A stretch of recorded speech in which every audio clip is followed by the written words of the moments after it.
Yo, yo, yo, what up? I'm your host, Matthew Nenke, and I'm here interviewing the amazing musician Sam Bucca.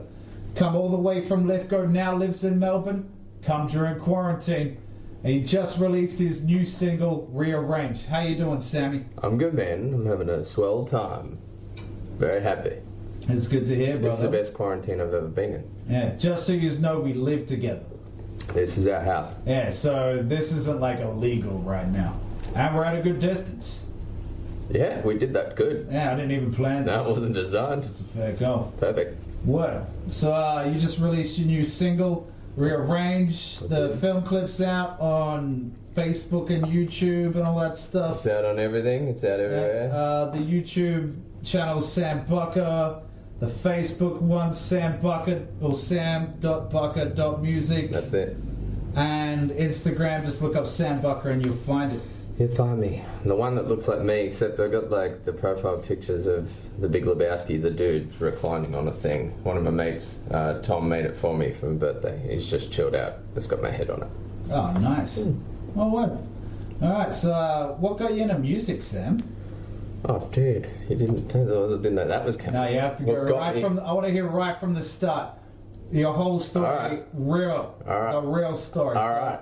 Let's go. Alright, so I was fucking going to this school I didn't want to go to, and I had to travel 40 minutes every day, and I knew nobody, and I got on there, and our school was pretty flash, like it was pretty up there, but the other school that had to catch the bus with us was sort of the big fellas. It was their kingdom. So me and this other dude from Lithgow who had nothing. We had secondhand stuff, we just didn't quite fit in. We'd go on there every day and it was just hell. Didn't want to go there, fucking hated it. And all the way to and from I got a Discman, got a Walkman, and you had to beat it to get it to play what you wanted.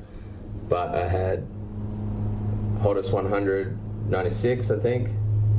Good album. And is that a fucking helicopter going over? Helicopter. Yeah, what? So as a helicopter going over people, just got to accept this shit. I live near a hospital, just let it happen. It's probably worse for them than it is for us. So anyway, I'm going on this bus, and the only thing that kept me sane was eventually snapping and fighting back on some of these bigger guys. Oh, so you used to fight them every day? Yeah. Yeah. But by the end of that was like you survived, little fella, you can hang out with this thing. Yeah. But I still just, headphones. I don't really want anything to do with his. But just so we know, like in Lithgow's like the arsehole of Australia. Like it's a very vicious place that everyone looks down on, but it's probably the prettiest arsehole I've ever seen in my life. Like so the most beautiful arsehole. Like that goes Katoomba and Bathurst, and it all leads down into Lithgow. And it's probably I lived there for 2 years, probably my favourite place in the world. But everyone fights there. It's perfectly normal. Yeah, it has changed, thankfully, for some people. But, it was a rough place at times. And I remember, my cousin was telling me, and he'd be in his 60s, he was telling me that his memory of Lithgow back in the day was coming to town just when this police force unit that was made out of people that had no business being coppers, but they were old school coppers who just walked around and flogged people and sent them to bed. They were just being moved into the town it was quite a heavy bikie population at the time, I think. Ah, yeah. And so it's got some roots in some savage stuff. Yeah, but it's like, it's pretty. Honestly, probably I've never met people that nice anywhere else. Yeah, damn good. But people, I've also never met more crazier, violent people. But everyone gets along. They all hug afterwards. You get all sorts, yeah. Because you got to see them at the pub the next day, and then you're friends. That's right. Yeah, but it's probably the youngins now, they don't know that. And it's the most honest place. Violence keeps people honest in my head. I don't know. Maybe I'm crazy. But if you know that some guy's about to hit you, and you're willing to hit him back, you'll tell each other the truth. Yeah, you're on the same You're on the wavelength. same fucking level. And everybody's like that. Mutual respect. It's a beautiful... honestly, my favorite place to live If it wasn't such a small town, I would have stayed there for the rest of my life. Oh, for sure, man. I would have stayed there and planned to die there. That's where I'm going to retire for sure. 100%. Yeah, it's a good place to wrap up. Yeah, fucking A, 100%. If you're going to die, man, that's a good place to fucking lay your coffin. Yeah, I've been thinking that. Yeah. This suits me. Sorry, buddy. I know the world so well. Don't worry So about you were me. on a bus? Yeah, so I just tuned into the tunes, man. I was into Tenacious D, I think, before I went. Funny language, I swore a lot, talked about dirty stuff, talked about hitting each other. Loved it. And those guys got me into Led Zeppelin, Black Sabbath. Oh, they got me into probably classic stuff, which, as it turns out, had been in our household the whole time, and I was just being an ignorant child because parents are doing it, I'm not doing it. Oh, you should listen to this. Nah. I had no interest. I didn't really like music. And then, I liked a bit of Bob Dylan and John Williamson and The Simpsons. I love The Simpsons music. Oh, man. All the songs. Yeah, my first tape was the fucking Do the Bartman. Yeah. 100%. Right. Yeah. Yeah, then we had a tape of it as well. It was the same. Yeah. Friggin' and I guess that's how I learned to sing, man, was with my sisters in the car. Oh, nice. Singing The Simpsons. Yeah. You used to tell me you used to like play music for your parents when they were like coming home after the bar. Yeah. Whenever we had people over, because we're quite a social family, and everyone just get together in the shed, and we had like lagerphones, which if you don't know is like a stick with heaps of bottle tops on it, and you smack it in the ground, it makes a good noise. Had stuff like that, but people would end up playing like cups or old tins or whatever, and we'd all just sit around and jam with this weird sort of bogan hoedown thing going on. And me and my sister would play songs, Dad would play songs, someone would play the banjo maybe. It was pretty cool. It was great fun. That's fucking awesome, man. Well, it's sick, but yeah, every now and again it was a little bit like, I just want to go and play video games with my friends. Get out there and play a song. No, play a song. No. Turned you into the fucking amazing musician you are today, sir. It was a good school. Hey, that should be a blessing, if anything. It is. I'm Big blessed. ups to your dad for that shit. Mm-hmm. Yeah, fucking A. Yeah. You hate. Look at the face. Look at it. No. Yeah, I was singing it. Yeah, and they were always the test crew for a song. Like I'd always come. I normally finish the song at night. Dad would be in bed, and I'd just come out and I'd sit in the lounge room and play the song to Mum. And they were always the crash test dummies for whatever I was doing. Nice. They're pretty cool like that. They've got good ears for music, clearly, man. They do. When I eventually, as I did get into tunes, and then I went to Lithgow High, and thankfully. And I got into this music class with a dude named John Browett. He was our teacher, and he took us back to. We all wanted to play the stuff we were playing. There were kids in there that listened to Eminem. There were kids in there that listened to Zeppelin. There's just a full variety of folk, and people in there that just listen to music on the radio. So everyone was there for a different reason, thinking they're going to get something different. But he took us all back to probably African music first. Taught us about drumming and syncopation and all this different technique that then went over and jumped in, and I guess now I know that it was fused with sort of some Irish music here and there, because the Irish were getting fucked over by the Yanks and the Africans were getting fucked over by the Yanks. Obviously the Africans got fucked over by the Yanks for a lot longer in much worse ways, and then but because they were so downtrodden, they could actually hang out with each other and they're sort of playing these tunes, and that's how like country music sort of became a bit of a thing, and rock and roll and all this stuff. So he took us back there, then ran us through heaps of cool stuff up to the Beatles, and then instead of like the chalkboard having this timeline that was just one line that hit the Beatles, and then all these different genres started to come out of the timeline that he made for us. And that was it, man. And we listened to all sorts of crazy stuff. So you know your history on music. That's good. A little bit. So you're pretty solid on the history on music, mate. What would you classify your music as? Like genre-wise?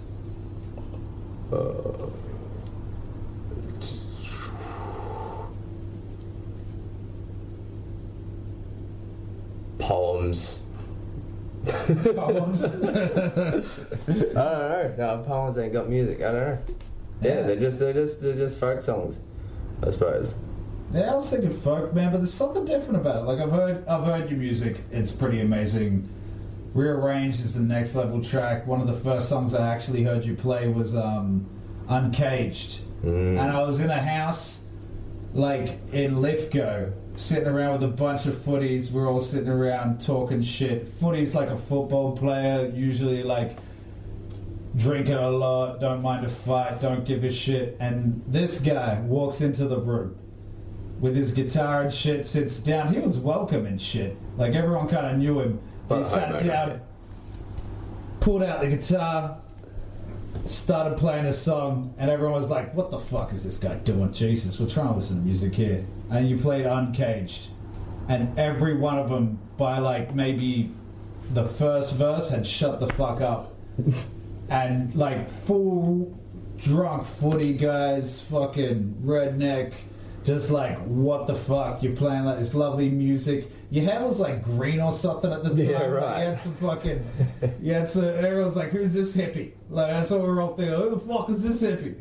And yeah, you just came in and yeah, just blew us all away with that shit, man. It was amazing. Thanks, man. Probably the first time I heard you play, and I was like, God, I need to hear that song more often. Jesus Christ. It was all from that school, and it would have only been someone in the other room in the house being like, play a song. And I was like, I'm programmed for this. Off I go. Yeah, I've seen you at bars, or you used to, you're basically a jukebox at the Lithgow in New South Wales, like in Lithgow. There's a bar called the Lithgow. When I was living there... Used to be. Yeah, they took it away from us. Oh, God. It's a whole different place now. Yeah? Oh, shit. Sad story. But Sam used to, like, sit there, play a few of his songs, and people would just request songs, and Sam basically could just work them out. Just work it. I kind of know the lyrics to this, and nail it. Oh, people yeah. were psyched, yeah. There was the great filter of people being hammered. So when I was just like, yeah, I can have a go at that with the same chords as that other stuff. Yeah, being able to do that's a fucking skill, son. Yeah. I'm pretty fucking amazed by that. You can always do it better. Man, I've seen musos just pull out lines from hell when people do that, and I wish that had been what I was doing, because at the end of the day, I was up there doing a thing that I loved. Yeah. And when these people were coming up and going, play K-San, I'd go, no. And then they'd say, oh, what about Flame Trees? Or whatever else. And I'd go, oh, it's better than the last thing. I'll just like half-ass something which compromises my own sense of self to amuse you fuckers. I could see it eating away your soul. I don't care.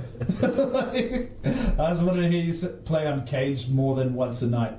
I think you got it out of me a couple of times. I did a couple of times, yeah, it was good. So they were like long gigs too, like they were like 3 or 4 hour gigs. Yeah, 3 or 4 hours of you just playing straight, just burning your fingers. But I guess you got used to that when you were a kid playing for your family. Yeah, that's true. Yeah, muscle memory all skinned up. Yeah, and then my cousin, a different cousin, told me one day that his grandmother, who was a fiddle player, used to go and heat up the stovetops on like the old ovens and old stoves, and then turn it back off and just like tap her fingers on the top to harden up the ends of her fingers. Oh wow! Yeah. Well, did she do that? Did she do it? No, did you do it? I tried it. Yeah. But I was like, my fingers are already fine for playing, and now I have burnt fingers. Well, how about you just get a job? And you get that shit for free. So Work it up. Well, your fingers all die.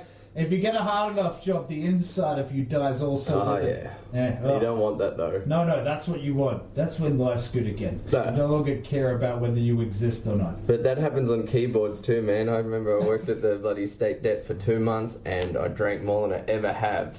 It was awful. It was awful. Just to get through it. It's terrible. I had some tunes plugged in then, too. Why'd you get fired from State Debt? Well, alright, so I was on a trial 3 months, only lasted 2 months, and they said, you're not finding enough people, you're not taking enough money. And I said, well, these guys have filled out a form here, says they got 5 kids, their income is this, and they've even like photocopied their shopping list, they've brought it all in. They said they can only afford $5 a fortnight. So I was like, obviously, do $5 a fortnight. Makes sense, right? It makes perfect sense. They called me in and they were like, stop doing that. Yeah, stop helping people. He's like, you can't do that. You got to base it on this scale of things that we've got here. I'm like, that scale of things you got there doesn't do the thing. I was like, okay, I'll give it a go for 1 week. I got it up to the quota of things that I had to do every day. Nah. They called me in one morning and were like, get out. You can stay the day out if you want. And I was like, you're going to pay me either way? Like, yeah, says, I'm going. Dude, like, you're a strong guy. Like, you're basically a born labourer. And I know people don't understand what I'm saying about this, but you've got a lot of martial arts background. Your whole life, you train people how to do martial arts too? You used to do that a lot? Yeah, fucking. You fought in the world championship for what's your martial art called, sorry? Yeah, I was in the world championship for Sander, which is like my old man calls it a cross between kickboxing and rugby league. Yeah, so nice. Tackle people and kick them in the head. But we were doing that for ages. But some of us are built for that type of stuff. Yeah, man. Some of us are built for labouring. There's a whole place your head goes when you're doing labouring that you can't get anywhere else. I feel like it's a form of meditation. Your head switches off. You're in a completely different place in your mind, and you're doing another job. Your arms and back are breaking. You just turn it off. Like, usually I just write jokes in my head, just memorize shit. But like, I am not at work when I'm there. You know? And And when you're at hell. So I'm pretty sure what you were saying earlier is that you went to work and sit down in an office. You thought too much. You couldn't rip people off. You were built to build things, Sam. You lift heavy things. I do like to lift heavy things. So you can be creative in your head. I don't know, that's just my fucking interpretation of the situation. No, that's a good call, man. That's always the way. You know, I was wrote a song, Stars of My Stardust, which is on a charity album on Bandcamp. It's called Out of the Dark, and it's got myself on it and a whole heap of other musos from the Blue Mountains. Yeah, oh man, it was a good bit, yeah. My sister's on there. She's amazing. Man. Oh my god, Mahala's amazing, yeah. We can help. Does she have like a stage name? Sorry, I think Mahala. Mahala, good, yeah, it's a good name. Yeah, she kills, man. It's amazing. Jesus fuck. They tried to, for a while there, guy that used to put us on at Lithgow. Yeah, I seen, what was it, Mahala Divine. Yeah. Dude, calm down. He just named people. Yeah, he just named Les Fender. Was it Les Fender's idea? It might have been Hollyoak. Yeah, what? Yeah. Anyway, I digress. Speaking of Mahala, speaking of doing labouring, I wrote that song, which was, I was just sitting out, I was mowing the lawn. It was a freaking blistering hot day. I listened to something, and I was like, just put the mower down, went inside, wrote this whole song about my two sisters, Mahala and Billy, and it just flew out of me in an instant. It's just one of those ones you shit out. It just went, done. And it was just, those are the best ones. And it just comes here and you just freaking get it down. Oh, yeah. No, the best, I love fucking constructing shit in comedy. So it's like I come up with an idea that I shit out, and then I add stuff to it and so on and so on. But the jokes that I write and I think, all right, I'm going to try this and it works, and I never have to fuck with it again. But they're the ones that just shit out of my brain. It's I just sit there, and it's just out. Yeah. That's the game. Just let it go. But I do like doing the other shit where I really construct it. But you've got to have a couple that just shit out, that just work instantly. Yeah. That's the difference. That's the creative genius, I think. Yeah. And you're good for it. You're prolific. This stuff wasn't here an hour ago, 2 hours ago. It was just I'm do this thing, and then it's here. It's happening. Oh, thanks, bro. Yes. This is more about you than you need to know. Calm down. So I appreciate the big ups. But to give you a thing every now and again. What, so it's Anzac Day. We played a bit of two-up earlier. Yeah, we did. Made our own spinner pedal. Yeah, it was a good spinner pedal made out of cardboard. Yeah. Actually, one of your songs is called... Here we go. Here we go.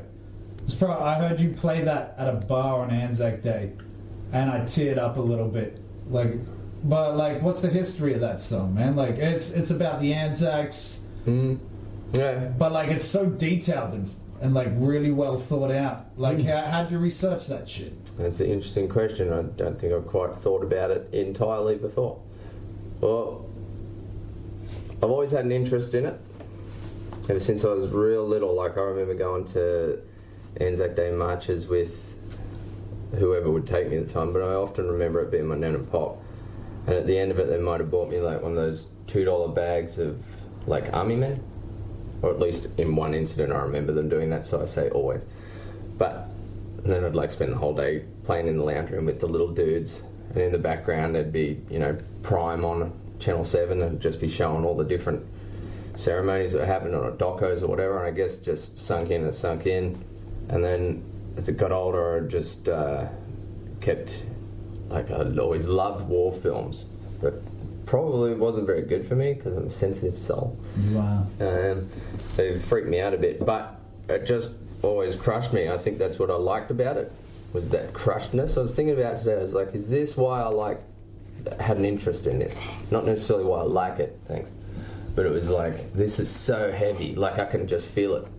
I haven't got to search for meaning in it, I just understand how fucking heavy this is, how brutal it is, how horrible it is. And all the time just be, I'm just like a sadist to my emotional self. Just like, I'm going to watch this thing that's going to make me feel terrible and understand how fucked up the world is. So, I guess over time it just sunk in, and that battle of those first incidents at Gallipoli were just like such a repeated history lesson in Australia, you hear about it everywhere. So it was one of the ones that I just shit out. I was in Canada and I was fighting, and I was fighting a South African guy, and he beat me. And I went to watch him do his next fight because I'm going to support this guy. He flogged me, so I'll go and check him out. He was a good fighter, fuck it. And, It'd be a good fight to watch. Yeah, it would be. And I looked down, I was looking for him. Where is this guy? Oh, he's up here. He's sitting in the stands. What's going on, man? He's like, oh, you hurt me. Like, what do you mean? He's like, I'm not fighting. And I was like, what? For real? And in my head a bit, I was like, why didn't they let me go then? Fuck it. But I lost, and on the same day, there's just me and one Kiwi guy that went over. And we're both sort of pioneering the sport for our respective countries, actually. No one else was in it. We were the first people. And he was a seasoned fighter, and I really expected him to do well, but he lost as well. We were sitting around and we were laughing and carrying on. I was like, oh man, we're like the Anzacs. We went overseas, fight for our country, we got the shit kicked out of us. We got flogged on a foreign shore, sitting there and having a beer and whatever. And I'd just turned 19, which is the drinking age over there. So we went and had a few. And then I went up to my room and just wrote the song down. Just came out. Nice. You did the trail though, yeah? Oh, the Kokoda track? Yeah. Yeah, I went and did that for, folks said to me, what do you want for your 21st? It's going to be something good. Like, do you want a car? No, not interested. You need a guitar? No, I've got one. Whatever, I cycled back around, and I can't remember who came up with the idea, but it's like, what about Kokoda track? There's mobs we went with a company called Adventure Professionals, and their leaders that do the track are all had military careers. Damn. So they take you through, they understand the history of the place, obviously, they take you to different sites along the track over the 10 days, and they'll sit you in battle formations of where it was recorded the Australians were sitting, and they'll explain to you the process of the battle up till then. The troops are coming down the ridge, they're coming here, alright, now it's 1400, alright, all you guys down the front there, you're dead.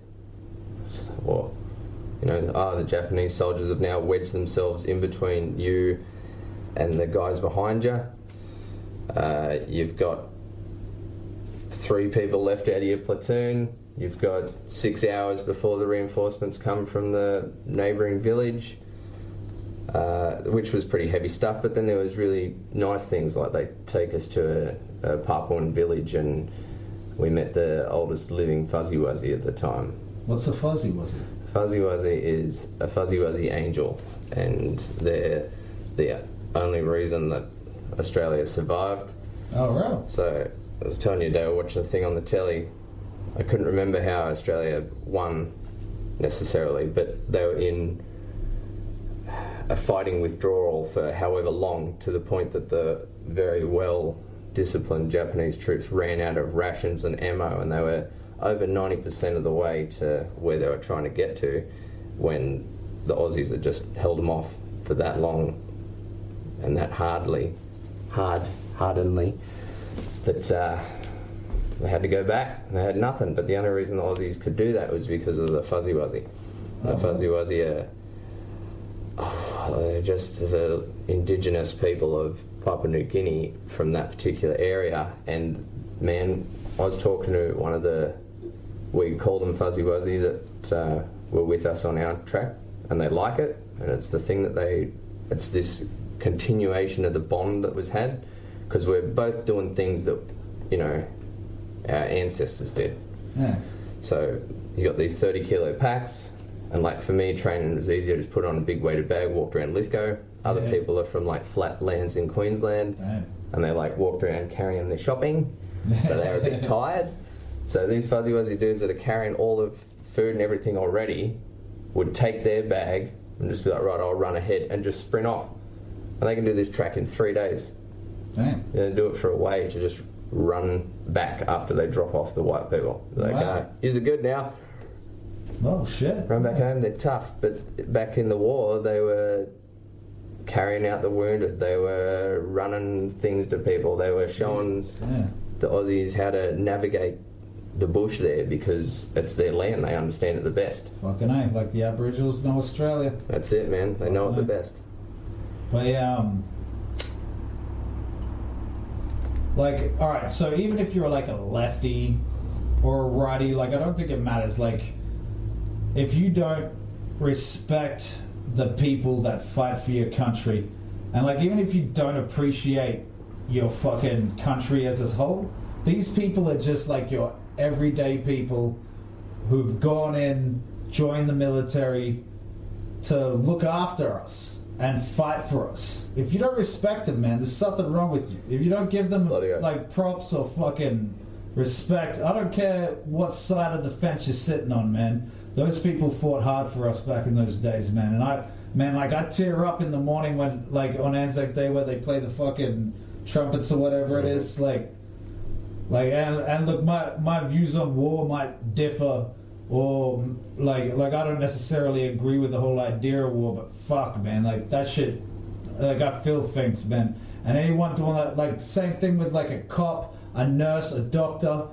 fucking anyone out there, like an ambulance driver, fucking paramedics, the whole fucking thing. All those people deserve your utmost respect in my fucking eyes. And I'll give it to them as much as I can, like 100%. And it ain't a wage-driven thing, I think, for most people. It's that inside thing that goes, I need to do that. I need the help. That's how I can help the best.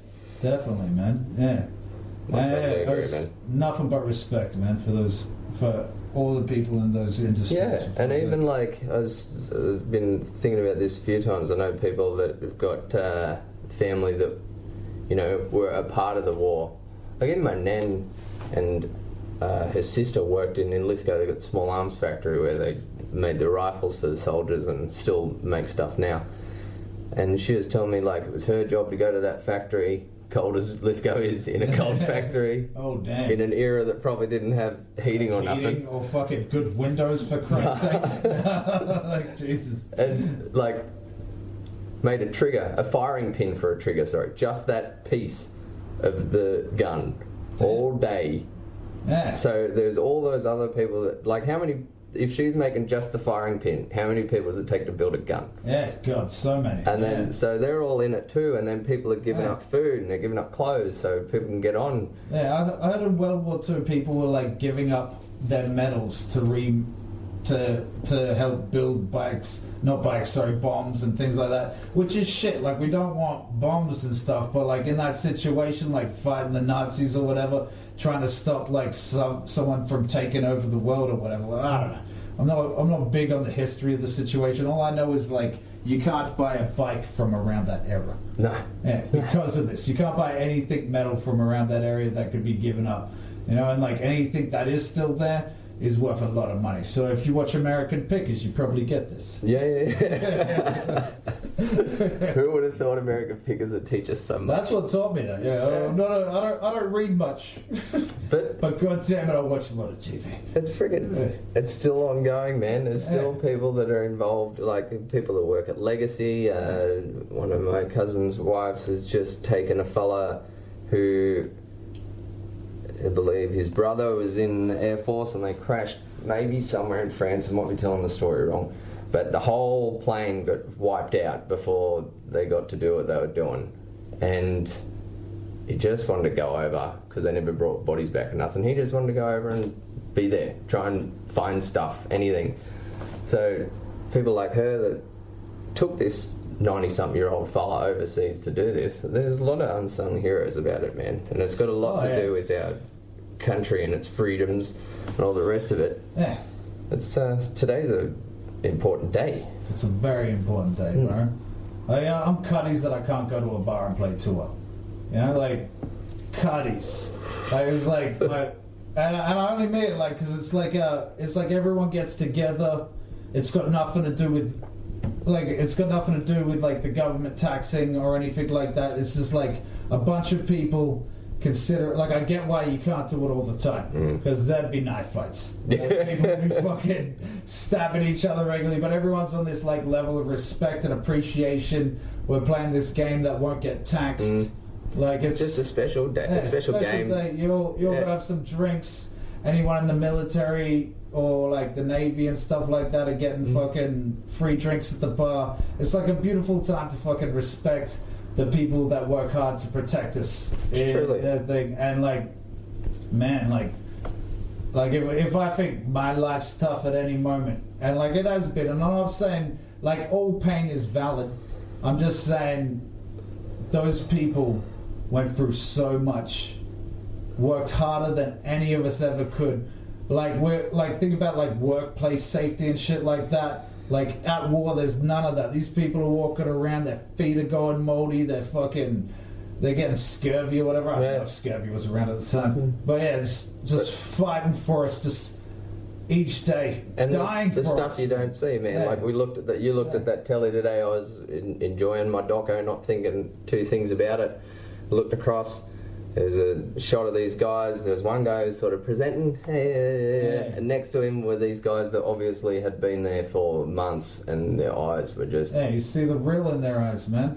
Yeah, like they'd seen some shit. And you were telling me they were tradies, right? Like, yeah. The guys at Kokoda, if I got my facts right, were up there maybe building a runway for planes or something to land and bring stuff in. And the Japanese strategist went, that's a good spot to attract probably Australia from. And so they sent their best troops, their SAS sort of level guys that are, you know, probably only brought into that platoon or whatever because of their height for one. So they're all like really solid big fellas, and they were just like, they may have been called the Immortals, maybe. They were like brutal. And Australia was the first of the Allied forces to beat them at that time. And it was the tradies. Damn. It was the guys that were over there building stuff. It's like imagine that, like you're like, I'm a tradie, like by day, you know, comedian by night. Or you can check my shit out one day. Panel beating. Panel beat, like, but during the day I'm panel beat, right?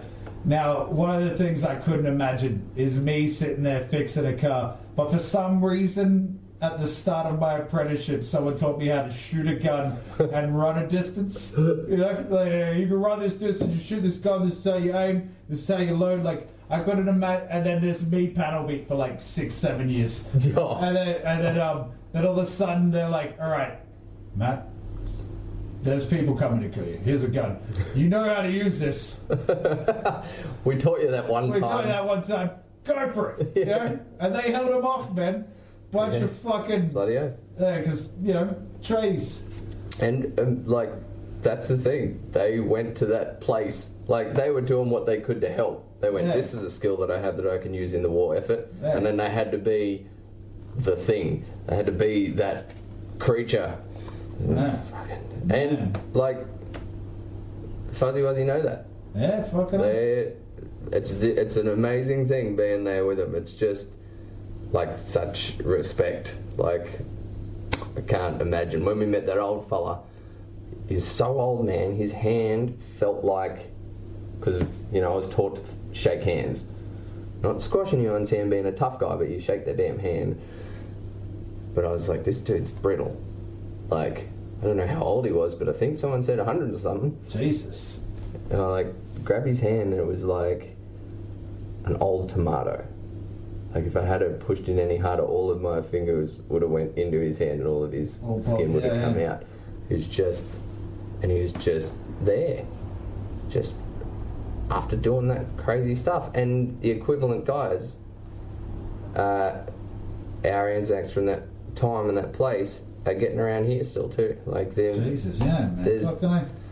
There's people in our society that were there. Yeah, that's why you respect your elders, man. That's why you respect your elders, and you respect anyone that says, oh, what do you do? I'm a service person. Yeah, anyone of service, man. Jesus. All right, so this is the halfway mark. I'm only stopping because I've drunken a bit and I need to piss. So we'll be back after the break. Thank you for hanging out. We'll see you in a second.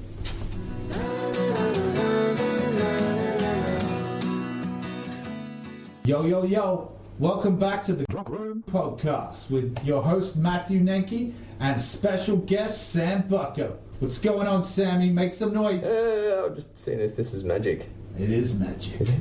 So magic. Man, I can make it do stuff. Oh, I can't. It's ruined it. Alright, fair enough.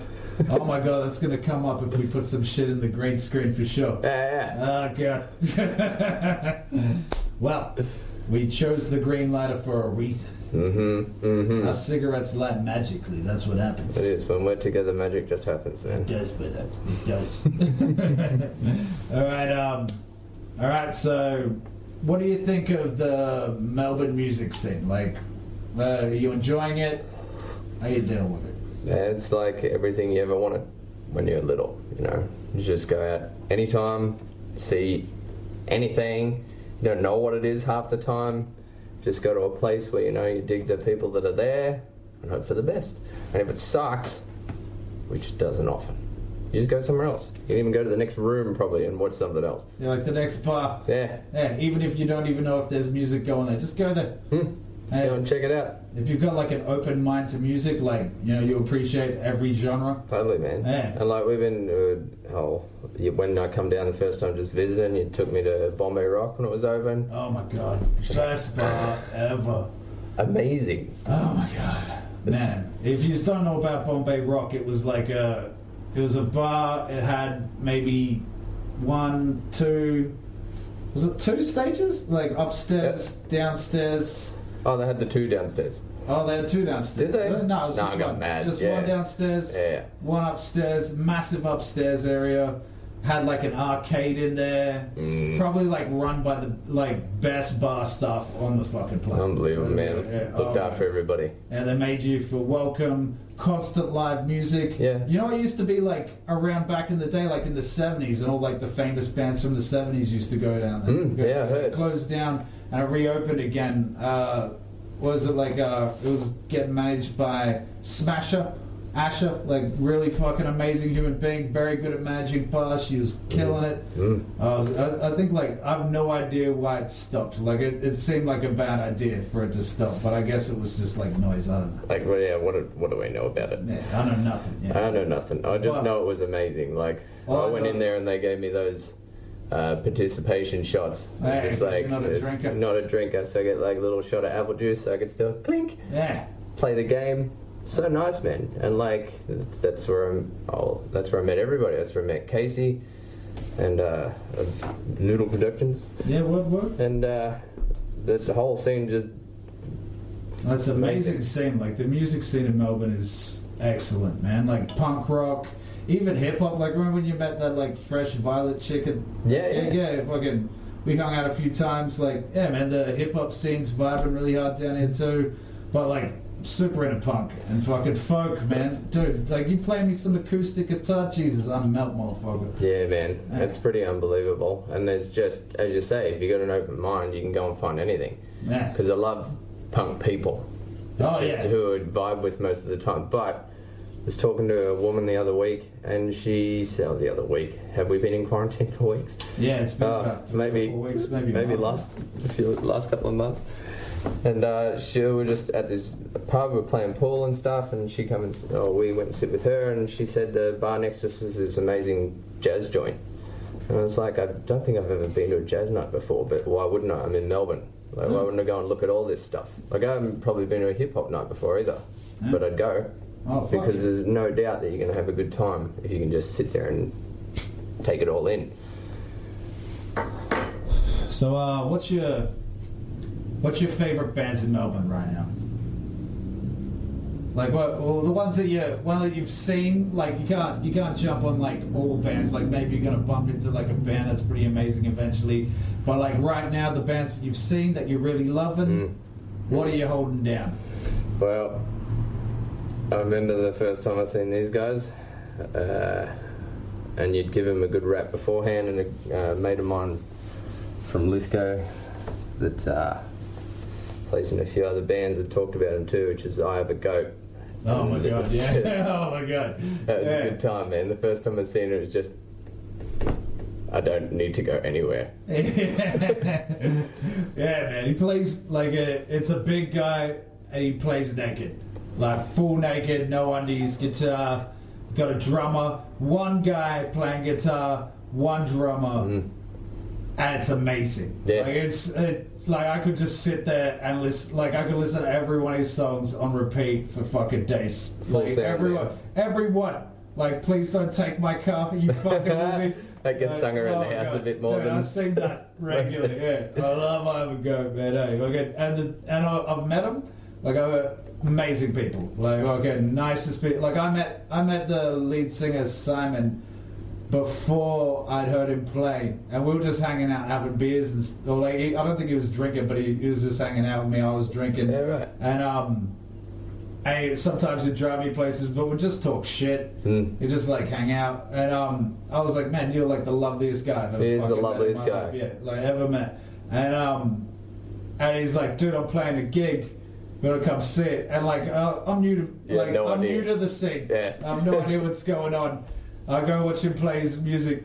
I walk in, he's full naked, playing like just thrashing this amazing punk music, just fucking excellent. Just like I'm like wow, and I barely even noticed he was naked till I did, and I was like wow, the confidence on this guy. Good on him, amazing, excellent. And he stopped, walked up to me, covered in sweat, butt naked, while he's like just after a song, everyone's watching, gives me a massive hug. And I've never felt so comfortable hugging a naked man. Yeah. Yeah, of course. Yeah, I'll hug you, cunt. He's got a good heart, man. Good heart, yeah. And the thing that keeps spinning me out about him is, and we've been hanging out a bit, and his all the music that he makes. Remember? He showed us this thing with a spoken word guy from the Philippines, was it? Yeah. And it was like this real ambient track with all this. Oh my god, so well produced too. Man, unbelievable. Wow. And he did it all himself, hey? Yeah, he does. He's got a label or something. In Exile. Exile my god, Records. bro. And like the quality of that production, and that's like electronic music with like,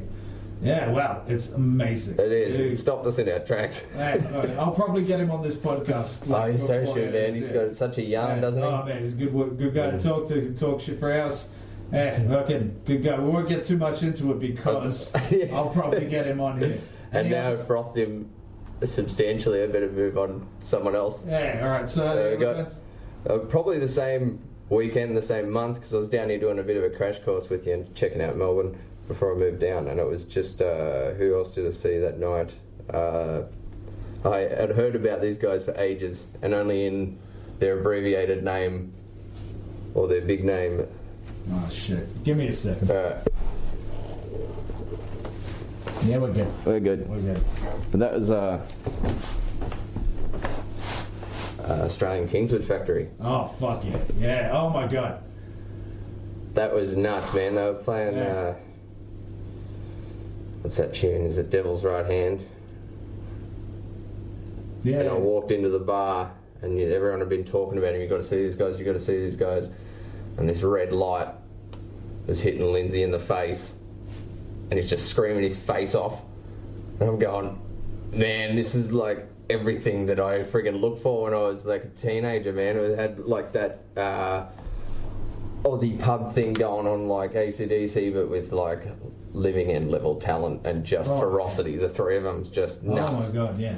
freaking unbelievable. And then, like, I've seen Lindsay play by himself, played a few shows with Lindsay by himself. His acoustics amazing, yeah, 100%. It's proper Australiana sort of sound, man. Oh, man, people know the lyrics to his stuff, like, they sing along. Oh, man, it's excellent. He's very cool. And then, who else have we got spawned out of the Strip?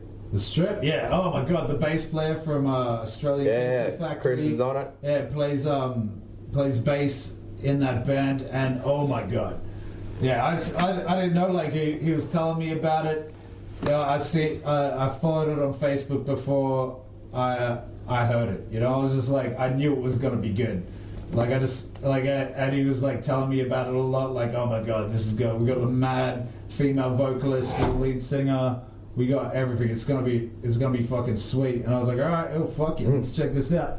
And then, when I seen it, bro, the energy on stage, everything, man, like, it was amazing. It's an amazing band. I went up to, like, the lead singer afterwards, and I was like, hey, that was amazing. That was the best shit I've seen in ages. Thank God. I really appreciate what you've done. And she was like, oh my God, thank you, I really appreciate that. No, you're amazing. Good work. Oh my God. And I just kept saying that for, like, probably about 2 minutes, and then I realized what I was saying, and I was like, look, I'm going to have to not talk to you for the rest of the night. And maybe we can talk again when I just haven't seen you play, because all I can think about is how well you did just then. I'm just in awe. Just in awe. And I know you had that. I know you said it's about me, but I know you had that when you're seeing our good friend Casey as well. Oh, dude. Yeah. Oh my God, like... Was that Strawberry Fizz Cake? Was that the band? Yeah, it was the last Strawberry Fizz Cake. So there's this band called Strawberry Fizz Cake. It broke up. And, like, I didn't even know who Casey was, but I was hanging out with, like, the bar staff, like a chick named Asha or Smasher or whatever, like everyone likes to call her. And she's like, go watch this band. Trust me.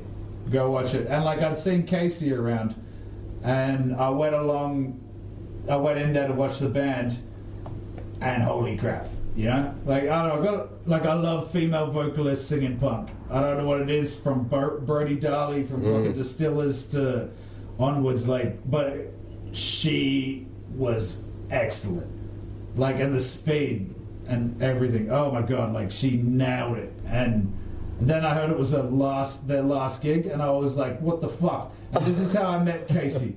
I walked up to her after she did that gig, never introduced myself to her, and I was like, that was amazing. I do this every fucking time.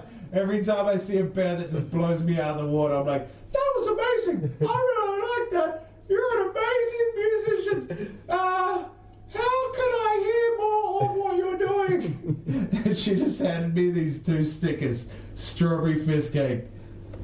And I've got a happiness shrine, like a shrine to my happiness. So I wake up every morning, look at all the things that people have given me over time, and go, I'm happy. And then walk away. And then fucking, they're on that shrine. Like, and I look at them every day. It's like the first time I met our good friend Casey. Yeah, man. And, well, what about, all right, first up, other abductees, amazing. Oh, yeah. I only caught the end of like 3 songs ever, and every time just... Oh, man. Everyone talks about it, and I just got to see a whole gig. It's pretty fucking... They're nice dudes. Yeah. Oh, my God, best people to lovely people to talk to.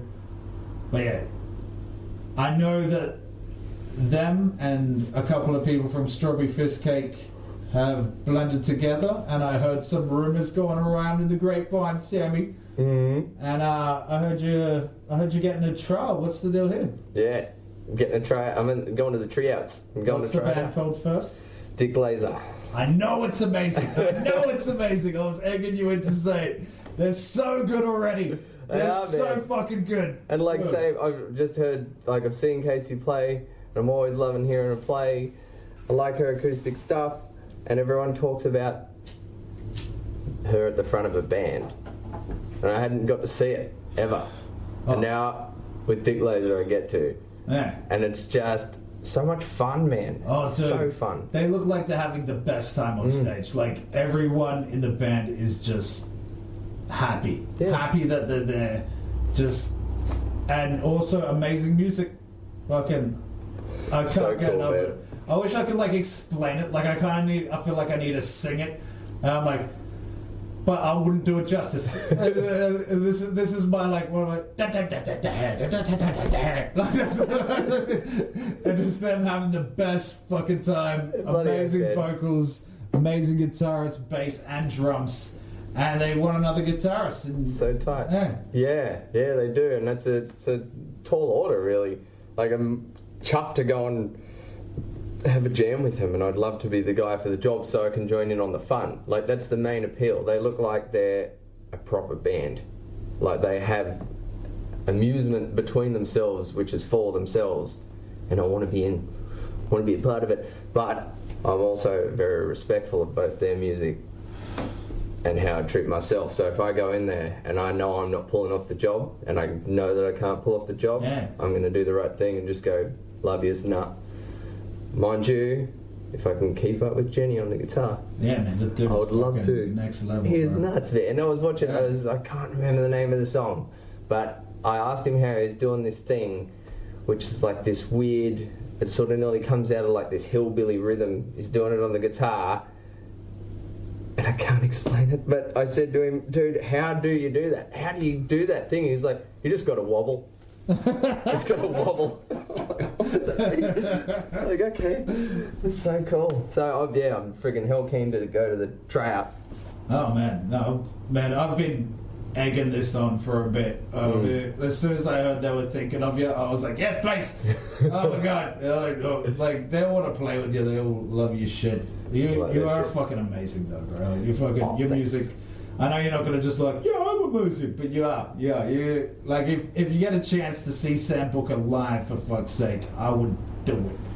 Like I know most like I don't know many songs off by heart. You know, like I used to rap when I was younger, and I don't even know most of those songs by heart. Like, I'm pretty sure I was just reading off a bit of paper, kind of memorized it at the time. But I know at least 4 to 5 of your songs off by heart. Well, thank you. And I listen to them regularly. I got them on my playlist at work. Put my headphones in. Fucking every time you come on, I'm like, fuck yeah. And I've got you mixed up with some of the great musicians of history. And when you come on, yes. Sorry, I'm talking you. Nah, man. Look, you've been one of my biggest supporters since the first time you see me. Yeah, well, heard me, whatever you want to say. Watching a bunch of footies tuck their dicks in. Just going, like, oh, just going, and they're just going, holy shit, it's really good. And then change the tone in the room from like you not playing music to you playing music. And I think we were watching the footy just ended. I think we were watching the Bulldogs play someone, like, and you just like.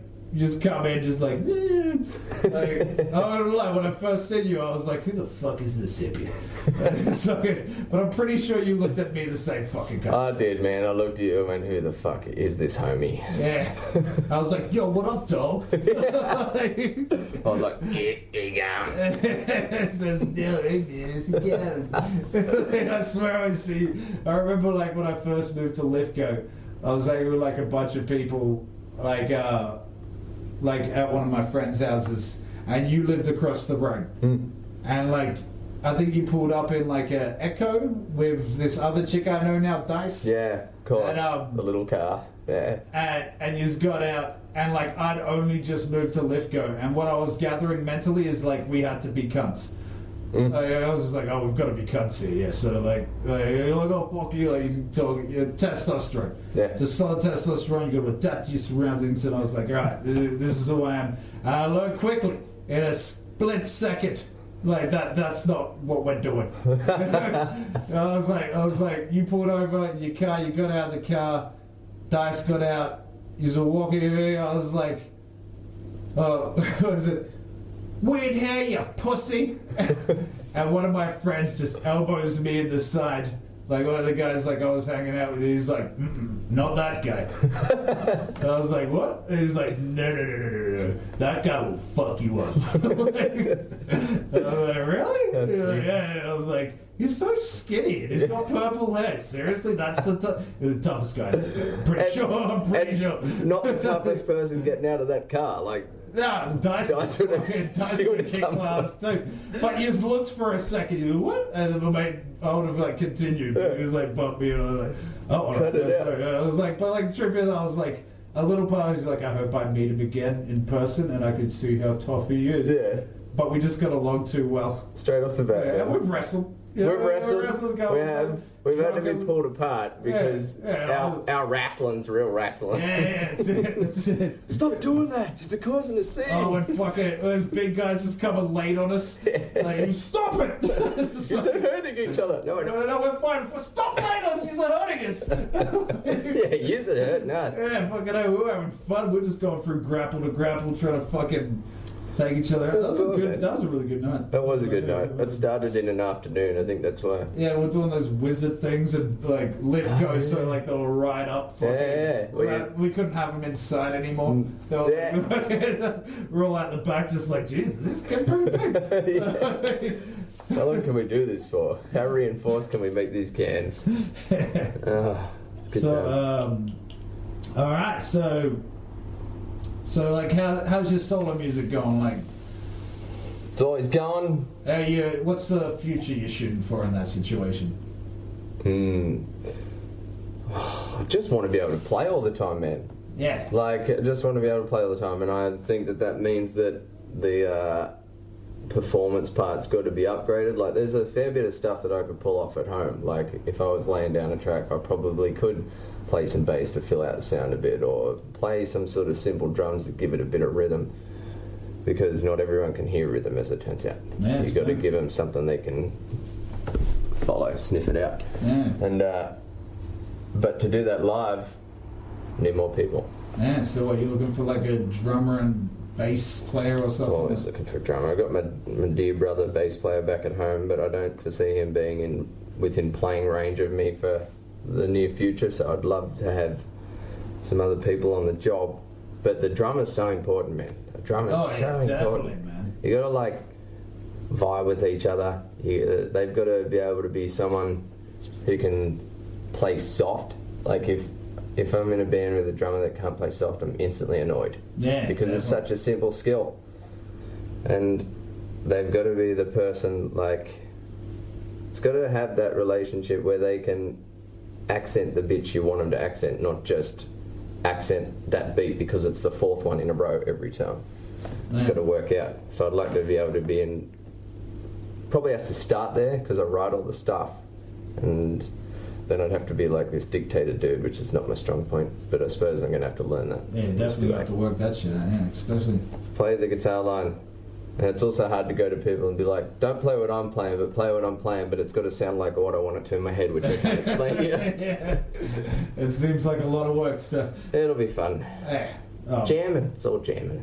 So yeah, you're looking for like a bass player and a drummer. But drummer's pretty solid, man. But honestly, man, to be honest, like, I've seen you play acoustic by yourself, and it is so entertaining without it.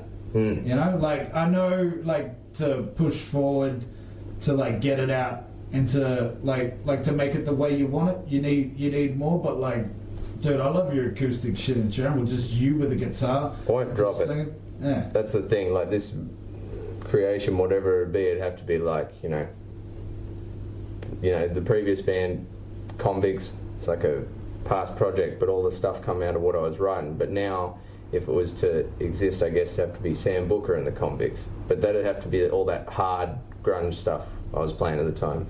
Now it might have to be, Sam Bucca and the Siggy Butts, I don't know, but it'd be something else again, and there'd still be that time where if we're doing like hour and a half set, I'd still probably do a bit where it's just like, alright guys, I just want the acoustic guitar now.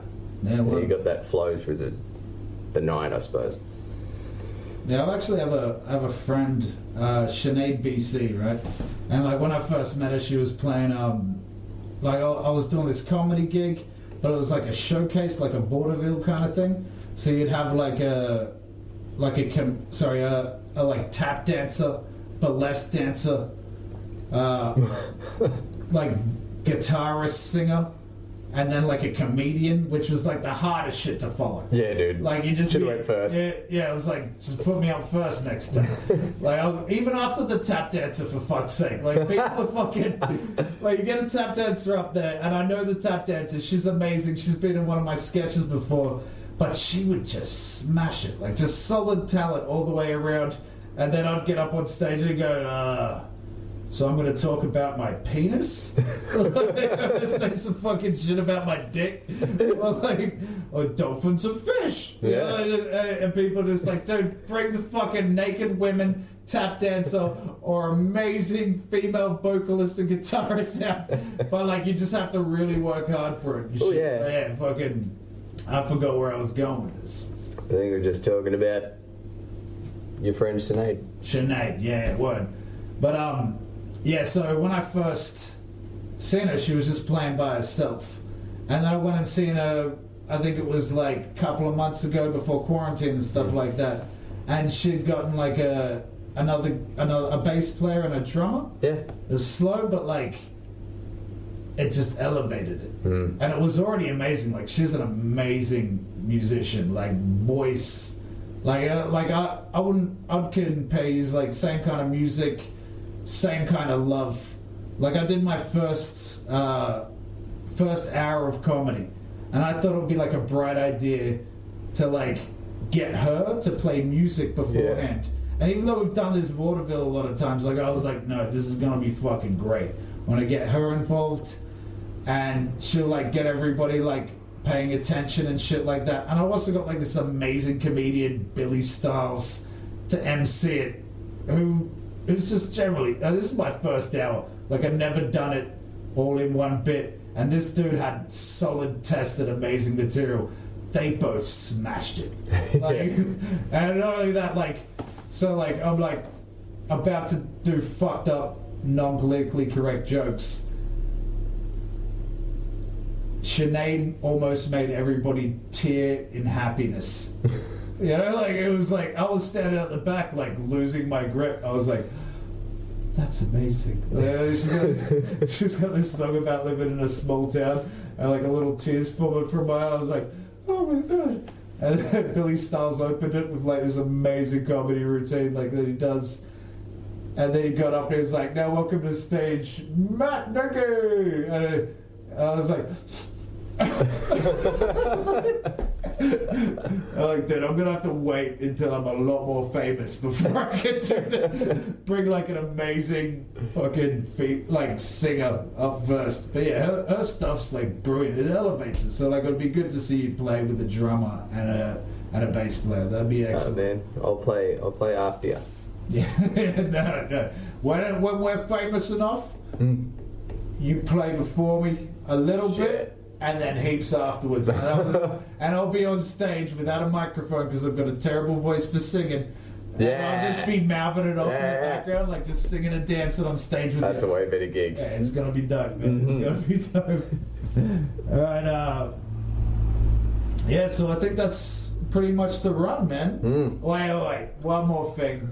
So you've just brought out this new single. Oh wow, yeah. Rearranged, you made the film clip. It Totally. looks amazing, by the way. Check it out. It does look amazing, by the Check way. it out on Sam's social media. Some amazing cunt filmed and edited that thing. I don't know who it was. I don't know who. During quarantine at the same time? Oh my god. It's so weird, and like, Yeah, probably in a house that looks like this. exactly like this. But yeah. it was, it took us like 12 hours we worked out, like round trip from sort of getting the space ready Yeah, well, like, to editing. it took me maybe 2 hours, but it took you about 12 hours all around. Yeah. Oh, I know, it took me 2 hours to film it and probably 5 to edit. Yeah, that's right. Yeah, but we sat down there like tirelessly moving everything around. Yeah, got up to like, we stayed up till 4 a.m. I think. Yeah, it was Smashed it fun. out. That was a pretty fun night. It was a fun night. Just me drinking beer and you just like move this here, move this here. Yeah. Like, nah. Anything you want. You kept like being nice to me. You were like, is that good enough? Like, make it perfect, Sam. Yeah, you're driving. I'm like, Exactly, oh man, he's got to go to bed. Like, he's got a life like, too. no, I'm way awake. I'm doing this shit. I want to do it. I want to be here. I'm having fun. And I'm sitting there going, I'm fucking not having fun. I hate annoying my friend. I don't want him to help me do stuff. Fuck, I wish I could do this myself. Yeah. But I can't do it myself. And luckily, I did have your amazing help, and we got it done. It looks great. The fucking chuck some filters on the end, and now the intro looks cool. Oh yeah. And like I would have screwed it up in that way because I had this great big storyboard ready, and you know, it's all, the storyboard's supposed to be about, you know, changing the inside space. See, I was about to ask you, man, what's the song about? What's the song about? I want to hear like the full backstory and everything. I don't care how long this podcast is. It's the first one. It's going to be on YouTube. Right. You're not Russian. Yeah. Not even East European. Yeah. Okay, so I'm nuts, right? Yeah. So where does this nuts come from? Yeah, I don't know. No, I mean, like, when did you come to the conclusion that you're nuts? When did I come? Oh, we're going back to there. Yeah, I want to hear the full story. Oh, shit, man. Okay, far out. That's a friggin' big yarn now.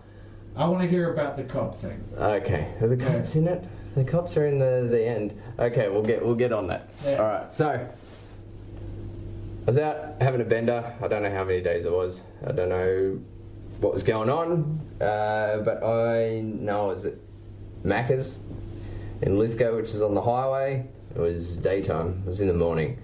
And I'm looking at the highway, and I'm like, the only place that I want to be is standing on that road with the obvious intention. Splat. And I was like, that can't be right. Like, that wasn't really the thought. It was just like, everything wanted to be there. Everything wanted to be dead. And I was like, but I'm sure that I don't really want that. So I rang my old man. And I was like, I'm not well. So can you... He's like, what do you want me to do? I'm like, oh, just come and pick me up and take me to the hospital. And he did. And I went there and I got in touch with... I was very lucky, man, because Lithgow at the time had fucking terrible mental health service care. It was awful. And but I happened to be brought in and on the shift of this amazing triage nurse, and he helped me for weeks and weeks. I'm not even sure if it was his job to see people repeatedly. I think it's just supposed to sort of see him, you know, sporadically. Like, you come in, I work out where you need to go, then we'll sort of move you that way. But he's seen me every week at first, and then sort of every month, and then whenever I needed it, and all the while I was sort of like, all right, so it's drinking, and I'm like, is it? He's like, well, we can try to suss that bit out first and see what's going on there. It's obviously not helping. I was like, oh, okay, because you know, Lithgow, nothing to do. The weekend lasts for 5 days, and yeah, it's a drinking town. Weekdays, it's also a party town. It's a party town. It's a drinking town. Everything revolves around it. And so I didn't want to, you know, that's the environment I'm in. Don't want to fucking leave drinking. Also, I love piss. Yeah, man. Don't want to stop. It was just absurd. Like, I'm not going to stop drinking. Dude, I'm a terrible alcoholic. I understand the situation. I know I'm preaching the choir. Right. But so we tried everything. We tried, you know, oh, let's have a water in between every beer. Okay. Ended up in an alleyway fighting the wall, and then they wanted me to stop me fighting the wall. So fighting my friends. And you're a strong dude. I never punched no one, but I'll definitely wrestle into the ground and lecture them about why I should be allowed to punch a wall. All right, I'm going to stop you for 1 second and tell everybody the story from my eyes of the day I realized how strong you were. And I know you don't fucking want to hear it, and I know you... Yeah. All right, so me and Sam get drunk, we go to the bar. What was the one, not the Lithgow, the other Courthouse. one? Courthouse, yeah. We go to the courthouse. We're getting hammered. We've been drinking for quite some time, but we're at the courthouse now. I'm outside talking to people for like probably about 2 hours, and I haven't seen you. And then I walk inside, and there's just a big swarm of people standing around the pool table area. And I walk past, get a drink. I'm like, oh, that's weird. Walk past, get a drink, come back out, and I'm like, what's this about? So I thought maybe it's like some hectic game of pool. You know, I was like, oh, this is gonna get around. Oh, maybe there's some good pool sharks in Lithgow. And I walk in, and it's you sitting on a fucking seat in front of the pool table, just like, no. And I'm like, and not only that, the people that own the bar, the footy team, like a bunch of people just there. I go, Sam, you have to leave. You have to leave. But no one would touch you. No one would touch you. Like, we're going to have to call an ambulance or the police, Sam, but you need to leave. You're too intoxicated to be here. And I'm like, dude, why don't you just pick him up? So I walk through the crowd. I say that while I'm doing it. Go to pick you up. I do get you up. While this is happening, everyone's like, no. And I'm like, whatever, man. Jeez, I'm not going to let my friend get arrested. You know, fuck that. I'll put you over my shoulder, one arm, and you didn't really seem to know what was going on. Alright, it was this side. So you're over this side, and I'm walking you out. Everyone's, no, stop it. No, you leave himself. And we take himself out. We get to like a railing. I think there's a wheelchair bit. Mm-hmm. Yeah, and there's a railing next to it. And we've gone to that through the crowd, which you had nothing to grab onto. And we got to the end of that crowd, and then you grabbed onto the railing, and the arm that I had like over my shoulder went around my neck and pulled me in. And there was nothing I could do about it. Like, nothing. And like the strength. Like, it's like, this dude's been training his whole life. Actually, no, this makes sense. I don't like going You home. didn't choke me. You just completely controlled my body. Into you. It's like, oh, here we go. And you're like, I want to go home. Yeah. I don't like being told to go to bed. Now, I knew I couldn't beat you with strength.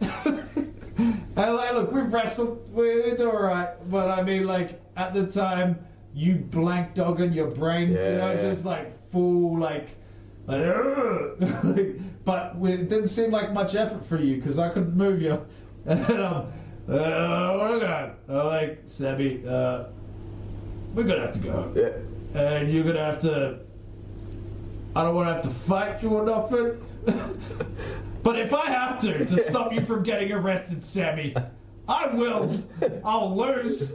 I'll fight you. I'll lose. I'll do it. But yeah, look, it's up in the air right now. But judging by the headlock I'm in, you're probably going to win this fight. And I'd fight for you too. And funnily enough, you just went, fair enough. And you kept me in that headlock all the way out of the pub, and you were walking me out the bar. We got out of the bar, we went back to your house. That's how it always goes though, man. Yeah. Like, I remember I was, someone's just clever enough to talk to me in the right way. Yeah. Perfectly cooperative. But if they're like, you have to do this, I'm like, you what? Yeah. Tell me what to do just now. Even sober you's probably like that to be Yeah, around. I'm a bit reactive. At least in my head, man. I can hold it back for way, but if it's like unreasonable, you've seen me. I can't keep my mouth shut. And it's like, this is not the first podcast that this type of stuff's come up on. Oh, for real? No, a mate of mine does United Front Productions, Greg McManus, and he was talking to me about the first time he remembers me as well. And it was a similar incident, there was a bar and there was a thing and there was a guy and he was trying to hit the bouncer who I was friends with on the way out. The barman, bouncer, runner, he did everything, this guy. Really sweet guy. He was also as big as Hercules and just pick you up with one hand.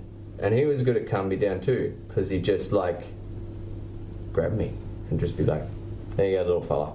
No, calm down, little fella. No, don't get cranky. Yeah. And they're like, oh, okay. Yeah, you just need to peace out a little bit. Yeah. Yeah, it's probably best you've stopped the drinking. So from that point onwards, you got to a point where you couldn't do the waters anymore. Yeah, I couldn't do the waters. So you had to properly stop. Well, that is the answer. But I was trying to do everything I could to get away from that first. Yeah. So I was like, obviously, this is because I'm nuts. This is because I'm mental and I've, at the time, technically undiagnosed mental health problems. Yeah. That they gave me a full rundown on, and I got a handle on. But I only did that because I checked myself into a mental health hospital. And I went there, and I got there the first day. I was in Warners Bay. There's beautiful water there. It was all very cool. Mum dropped me off. I was going to quit smoking while I was in there. I got there and instantly it was like, I need smokes. Like all the smokes. Because they let you go outside and smoke. And stayed in there for weeks and weeks and weeks, and learned about all sorts of stuff, how the brain works in reactive situations, about your cognition, about all these different theories and stuff, because they had a very cool program set up. You go and learn every day, every 2 hours there's something different on. It might have been mindfulness, or it might have been describing how your brain works, or a different type of therapy. You do all this stuff. It was great. Ate good food, exercised a lot, and but the first day was hell. And I got there, and you weren't allowed to do anything on the first day. You're just supposed to stay in a room, and they let me bring the guitar in, which is cool. Sweet. I don't think I was game enough to play it though, but I was wigging out in my bed, and they were doing some renos, and there was some guys smashing in a wall down the hallway. And I was like, yeah, I like that noise. Like, all this other stuff's real stale and creepy, but that's real. I know that's real. That's cool. So I was sitting there, and I ended up writing that song, Rearrange. And it used to be. What, on the first day? I think I started the lyrics, or at least I wrote the most of the song, and then no, it couldn't have been the first day. Yeah, and then as the week went over, I finished the rest. Maybe I did that immediate, when you just jot something down to get it out of your head and sort of get real with yourself. Yeah, the bones of your song or joke. I do the same thing with my jokes. And it's that like I bit got this come out. idea. Yeah, and you sort of get that bit. Yeah. Got that down. Then as I went and explored a bit more of the process while I was there, then I got sorted, and then I was a bit more comfy to get the guitar. My roommate got discharged because he was all good. Didn't know him for long. The next guy I got came in was this beautiful dude, and he was massive and sort of scary looking. We used to smoke a lot, so we'd talk a lot, and he had PTSD. All right. And he was the friggin' Anzac man. He had a rough time, and he was just a roofer. Yeah. He was just a cool guy, really nice guy. Knew Krav Maga, martial art, and we talked about that. Damn, that's a good match. Yeah. Two martial artists just squeezed in the same room. He liked tunes. Yeah. Really nice guy, and but he had a hard time at night, as you would. Anyway, so I got done with that and there, and then I came back and I was like, right, I know my shit. I'm gonna go keep seeing this triage nurse and keep knuckling down on my mental health. I'm gonna go learn all this stuff. I'm gonna bring in all these theories. I had these affirmations I used to say to myself if I had to go to the shops, because the shops used to set me off pretty hard. I'd walk in the shops and just say these 3 things over and over and over and over and over and over, like to the point where I'd walk into walls and stuff and be like, oh, I'm not I'm not watching where I'm going. The 3 things? Yeah, it was like, I don't have to be confident. I don't have to be something. But it was all like these things that we worked at. Because if I'm like trying to buy cheese, it takes me a while. Because I'm like, alright, that one's bigger and less expensive. So that one's got to be tastier. But that one's only that big. Oh, but that one's blue. Oh, there's some Gouda over there. Which one am I going to get? Do I get the grated one? I don't know. And I'm happy to have that process. But then someone else wants cheese. This was the other one. They'd come up and they'd be like trying to look at cheese. I'm like, you motherfucker, I'm trying to do math. I'm trying to think. Get the fuck away from me. So it was like, I don't have to escape was the other one. And, I just say these things to myself, and then I could go to the shops, which is cool. Oh, took me a while. Now I'm just like, I just put headphones in and go around the shops. But all this stuff, even though I had all these things I told myself, and I had this different way of being, didn't fix the drinking. It'd still be like Russian roulette, man. Every now and again I'd go out and it'd just be a nightmare. Yeah, well. And then more and more, the chamber had more nightmare bullets in it than good ones. And then it was like, and then even some best mates would come to me and like, dude, it's annoying. Yeah, well. It's hard. We're sick of doing it. You're jumping out of cars while they're driving. You're trying to friggin' do all this crazy dumb shit that would, if you succeeded, would kill you. You know that, right? I'm like, yeah, well, whatever, I suppose. Yeah, well. Sort this out. And then went up to Katoomba, got a job, It was going real well, and then the guy said, come out and we'll show you how to drink like a mountains boy. And I went, righto. No beef to the mountains, man. You motherfuckers drink like bosses. Mm-hmm. Yeah, Love your music, especially. Yeah, oh my God. Yeah. Man. And they like, just on that music scene up there, that's fucking unreal. That's got some hidden talent, like, you know, guys from up there. Oh man, yeah, fucking, Fundamentals? Fucking, like, the rap scene was amazing, the fucking punk scene was amazing, the folk scene was amazing, the country, because no one's got nothing to do up there. I lived there when I was younger from like, was it 13 to 15 maybe? So it's like 3 years or something. Then I moved away, then I moved back for like maybe a year. So all up I lived there for like 4 years. But it had a massive impact on me creatively. And like the people up there are just like being creative. Yeah, you know, like constantly. they've got nothing to do up there. Like really low unemployment.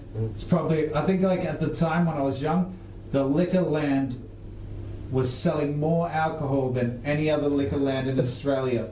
And that means like cities, you know, and it was such a, like, it's a small area. You know? And yeah, people just drinking. Like crime rate went really high when I was young. Like While you were there. While I was there. I was a small part of it, I'm not gonna lie. Like some of the things I looked in the newspaper, I'm not gonna fucking admit to anything here. No, nor should you.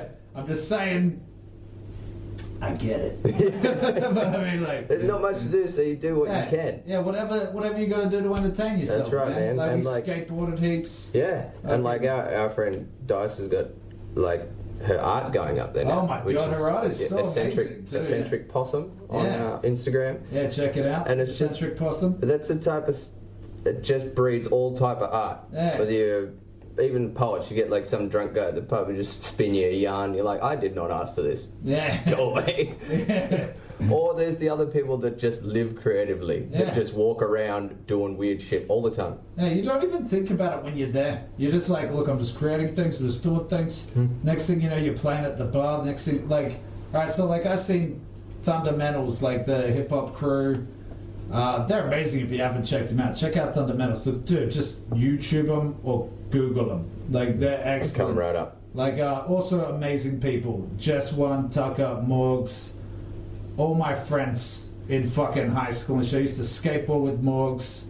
I used to hang out with Jess One and Tucker. Me and him were in the same class, but we skated together. Like, amazing humans, also top dudes. But yeah, like, they just shut up from there, and like a lot of music does, like, and artists. Yeah, like there was like Down Under Beats crew with Dielectrics from Springwood, Joe New. Fucking, oh God, I could, there's the other side, I think it is. New group up there. They're fucking blowing my mind. Even photography wise, like Adam Scuff. Yeah. Like, probably one of my favorite photographers right now. Like, and I've got a few really good favorite photographers. But Adam Scuff, like, got his shit shared by 50 Cent. Wow. Yeah, so that's nuts. It was just amazing art up there all around. And that's it. That's the type of caliber that it comes at. That's the type of brilliance you're talking about. Like, these guys make it to big levels. Like, and even if it's, you know, they get it because they're in the right place, right time, they get it fast. Or if they're like Red B. Forever, yeah, man, Red B worked for fucking ages and still have the benevolence to come and do shows in their hometown, do the right stuff, even if they have played on the stage at Soundwave or whatever. They're just freaking, and nice dudes. That's the other thing. These people are all pretty down to earth when you get to have a chat to them. Yeah, well. They're cool people, man. Alright, so we're probably going a bit over time here. Yeah. So just to finish this bit off, you went to rehab. Yeah. Right on. The alcohol. Got off the alcohol, went to rehab. It was kind of awesome and kind of messed up. We got in got in a couple of days after New Year's, and everything was still sort of closed down. So the first couple of nights, all the wards were together. So our old junkie ward, I suppose, and the like psych ward and the PTSD ward and the skits ward and everything were all together. There was some gnarly noises through the night times. Yeah. And same deal, man. Went there, I put in all the work. We had some really good like lecturers, and they teach us about stuff. And some people were there, thank you, just fucking with other people. They'd be sitting there like, oh, I'm going to get some grog in on the weekend, or I'm going to get this in on the weekend. Do you want to have it? And I'm like, no, I'm here to do a job. Yeah, fucking A. Like, what are you doing? There's one guy who's like, I just go to rehabs because I've got a pending court case, and what I do is I last as long as I can in the program. Then on the last day, second last day, I fuck out and break the rules by getting high or getting drunk, and then they have to discharge me, but because my treatment's not done, they have to discharge me to another hospital. So just staying out of jail by being in a different sort of expensive jail. Shit, yeah. So there's people like that there too, but there were people there that were really trying to get their shit together, and they were awesome, and we learnt a lot, and just fucking fixed a lot of shit. Yeah, it would. Yeah. And that's why you were rearranged, man. Yeah, man, constant. The mental health game is a big deal. Yeah, fucking A, man. If you can suss your shit out, as you said, man, if you can get your stuff inside to be on the right team. To be real, you like mildly inspired me to do comedy sober. Yeah? Yeah, well, like, when you came down here, I used to just do it drunk all the time. And, like, I do it good drunk. Like, I do it pretty fucking good drunk. Yeah, man. Like, the hardest thing when you left was, like, I was like, alright, I'm doing this sober now. Like, because I kind of just want to be able to do it either way. Like, I don't want to have to be hammered for it. I want to be able to drive to a gig, do it, have 1 or 2 beers afterwards and drive home kind of thing. Totally. But, yeah, it was kind of your inspiration, man. Like, it stopped me drinking every night of the week. That's mad. Yeah, which is thanks to you. Fucking, well, thank you. It's like, paid I'm off. not drinking now, but it's the weekend and it's Anzac Day, for fuck's sake. Cheers. Yeah, Cheers. But yeah, like, I didn't have to quit altogether, but I mean, like, I mild down my drinking because... Substantially. Yeah, for thanks to you. Oh. Spent some time with you, mainly because, like, we kept hanging out at bus, right?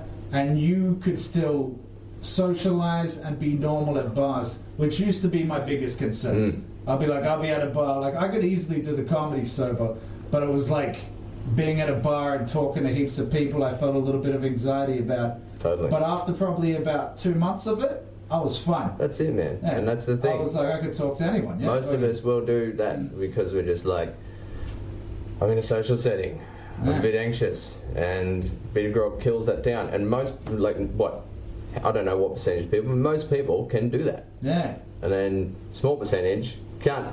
Yeah. And then they tell you at rehab, they're like, whatever you do, don't go back to the setting that you were most familiar with. Don't hang out with those people anymore. And I'm like, I'm from Lithgow, man. Yeah. Like, if it's football, if it's a sporting presentation, a funeral, a wedding, or whatever, it's just going to be, it's going to be at the pub. Yeah, fucking hell. And it's like, I'm going back in. They're like, don't do it. You went last. And my psych, he was like, I've only had one person that's ever made it. And I was like, I'm going back in.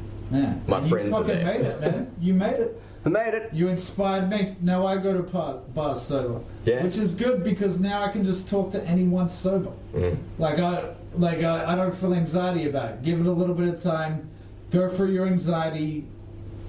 Tell the drunk people they're gonna forget. That's just be like they're like rambling to you like, dude, I'm really sober and you're really drunk. This is really hard right now. Yeah. Because I'm just trying this out. Use it as conversation, which is what I did. Third. And then by a couple of months later, I can go to a place sober and do a comedy show and still have heaps of energy and man, when I seen you doing, I think I told you when I seen you doing stand up sober the first time, how much more refined it was and how brilliant it was. It's just so cool to watch. Yeah, it's like this whole different beast. It actually gave me some like when you're doing comedy sober, you're there the whole trip. Mm-hmm. You know, like when I'm drunk, I'm just like almost like a form of meditation.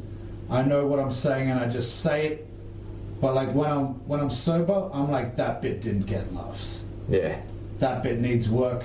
Like, but I'm on stage doing it. Like, still blank, but like my head's like, I remember it afterwards. I get off stage and I'm like, because I used to just black out. Like, even if I wasn't blackout drunk, I'd be nervous as fuck. All of a sudden, they'd be like, Matthew Nenke. I'd get up, and the moment I walked up on that stage, I just black out. I'm present, but I'm not present. Totally. Like, I know what I'm doing, saying my lines, I'm not fucking up. But I wouldn't improve.